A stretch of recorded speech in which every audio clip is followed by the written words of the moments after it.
কেমন আছেন সবাই? আমি দীপান্বিতা আমার আরও একটি পুজোর ভিডিওতে আপনাদের সবাইকে স্বাগত জানাই। আশা করছি আমার এই ভিডিওটি আপনারা যে যেখান থেকে দেখছেন সকলেই ভালো আছেন, সুস্থ আছেন এবং আনন্দে আছেন। আজ হলো গণেশ চতুর্থী, বুধবার। এমনিতেই আমরা বুধবারে গণেশ ঠাকুরের পুজো করে থাকি।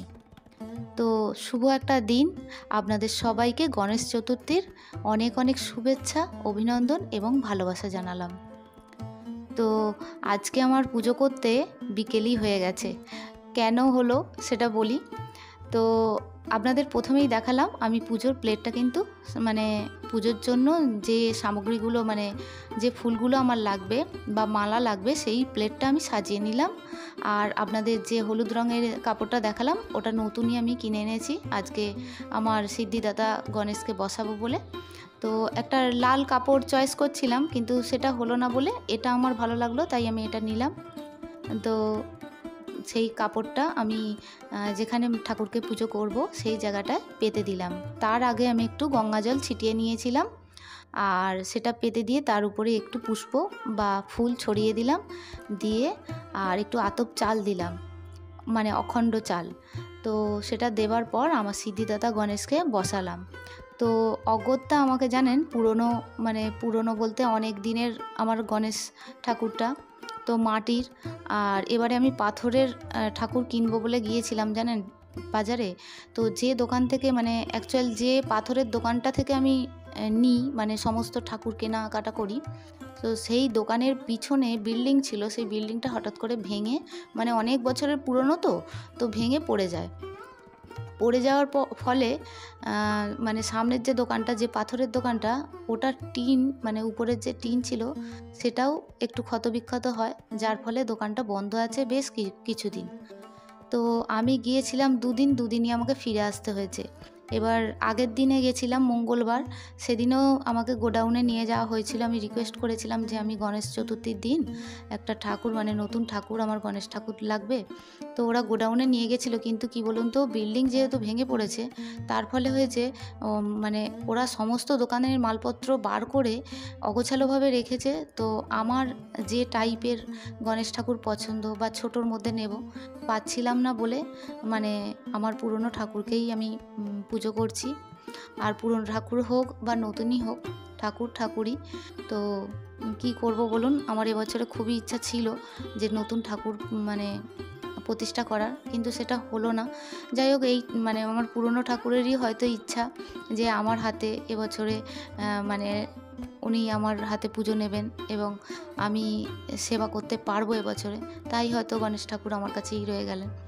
তো যাই হোক, প্রথমে আমি গণেশ ঠাকুরকে বসালাম বেদিতে বলতে যে জায়গাটায় আমি পুজো করব বলে সিলেক্ট করেছি, তো ওই জায়গায় বসালাম। বসিয়ে ঠাকুরের যে পুরনো পৈতে ছিল সেই পৈতেটা খুলে দিলাম, দিয়ে নতুন পৈতে পরালাম এবং আমি লাল চন্দনের তিলক পরিয়ে তার উপরে কপালে অখণ্ড চাল দিলাম, যাতে আমাদের সংসারে সুখ শান্তি সমৃদ্ধ থাকে এবং আমাদের অন্ন কষ্টের অভাব যেন কোনো দিন না হয়। তো যাই হোক, তারপরে আমি ঠাকুরকে একটু হলুদ সুতোর মধ্যে কিছু দূর্বা বেঁধে দিলাম, দিয়ে সেই মালাটাও পরিয়ে দিলাম। এরপর একটা লাল সুতো ঠাকুরের গলায় পরিয়ে দিলাম। আমি এইভাবেই গণেশ চতুর্থীতে পুজো করে থাকি। আপনারা কিভাবে পুজো করেন আপনাদের বাড়িতে অবশ্যই কমেন্টের মাধ্যমে জানাবেন। তো এরপরে আমি দুপাশে আগেই দুদিকে গণেশের বেদির দুদিকে আমি দুটো পান পাতা দিয়েছি, তার মধ্যে অখণ্ড চাল, একটা সুপারি, লবঙ্গ দিয়েছি আর 5টা দূর্বা নিয়ে আমি গণেশ ঠাকুরের কাছে দিলাম, আরও 5টা দূর্বা। তো এরপরে আমি ঠাকুরকে বেলপাতা এবং ফুল চন্দন সহযোগে ঠাকুরের পায়ে অর্পণ করলাম। আজকে জানেন, আমি গণেশ চতুর্থীর পুজো হয়তো করতে পারতাম না, কিন্তু ঈশ্বরের ইচ্ছা ছিল আমার হাত থেকে পুজো করিয়ে নেওয়ার। তো আমার হাজব্যান্ড আজ 2 দিন হলো এতটাই ব্যস্ত আর এতটাই বৃষ্টি হচ্ছে, যার কারণে আমি একলা আমার ছেলেকে নিয়ে বাজারে যেতে পারছিলাম না। বাজারে গেলে আমাকে তো অনেকক্ষণ সময় লাগবে বাজার টাজার করে সমস্ত কিছু গুছিয়ে আনতে। তো যার ফলে আমার কিছুতেই বাজারে যাওয়া হয়নি। এই আজকে মানে কিছুক্ষণ আগে, পুজোটা করার কিছুক্ষণ আগে পর্যন্ত আমি এতটাই ব্যস্ত ছিলাম, বাজারে গিয়ে এই সমস্ত জিনিসপত্র, ফল, ঠাকুরের যা যা লাগবে মানে বাজার সমস্ত করে এনে আমি সঙ্গে সঙ্গে কিন্তু পুজোয় বসেছি। আজকে আবার ওয়েদারটা এমন জানেন, মানে বৃষ্টি হচ্ছে, একটু থেমে যাচ্ছে, আবারও বৃষ্টি হচ্ছে, এই রকমভাবে হচ্ছে।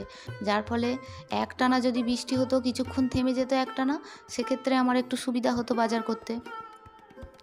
তো তাই আজকে পুজো করতে অনেকটাই আমার লেট হলো। এখন ঘড়ির কাঁটায় বাজে প্রায়, আমি যখন পুজো করছি 4:30 বাজে, বিকেল হয়ে গেছে। মানে আমার অ্যাকচুয়াল সন্ধ্যের সময় পুজো করারই কথা। মানে আমি সারাদিন উপোস থেকে ঠাকুরের জন্য সমস্ত কিছু রেডি করতে করতে আমার সেই বিকেলই হয়ে যায়। তো আমার এবারে ইচ্ছা ছিল যে আমি 12টার পরে আমি ঠাকুরকে পুজো দেব, তো তা হলো না। তো ঈশ্বরের যা ইচ্ছা ছিল সেটাই আজ হয়েছে।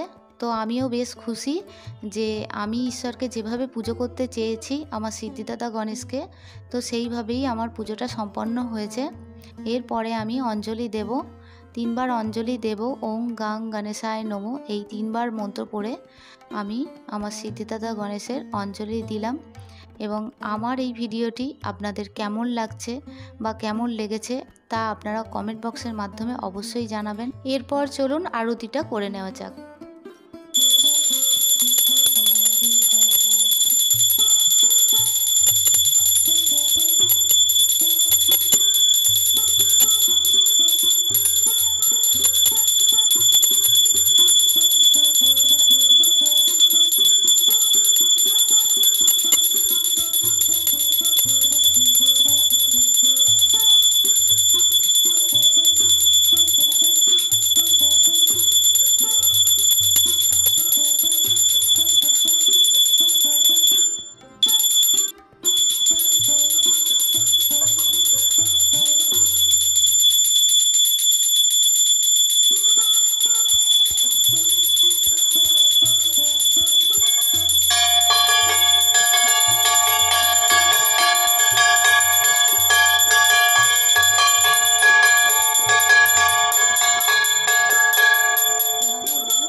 আজকের ভিডিওটি এই পর্যন্তই রাখছি।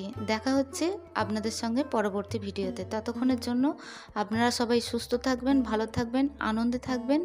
আর ভিডিওটি কেমন লাগলো তা অবশ্যই জানাবেন। ভালো লাগলে একটা লাইক করে দেবেন। আর ভিডিওর কোনো অংশ যদি আপনাদের ভালো লেগে থাকে তাহলে চ্যানেলটা সাবস্ক্রাইব করে আমার পাশে থাকতে পারেন। অলরেডি যারা আমার এই চ্যানেলটি সাবস্ক্রাইব করছেন বা করে রেখেছেন তাদের জন্য জানাই অসংখ্য ধন্যবাদ এবং অনেক ভালোবাসা। এবং যারা সুন্দর সুন্দর কমেন্ট করছেন তাদের জন্য জানাই অসংখ্য ধন্যবাদ। টাটা।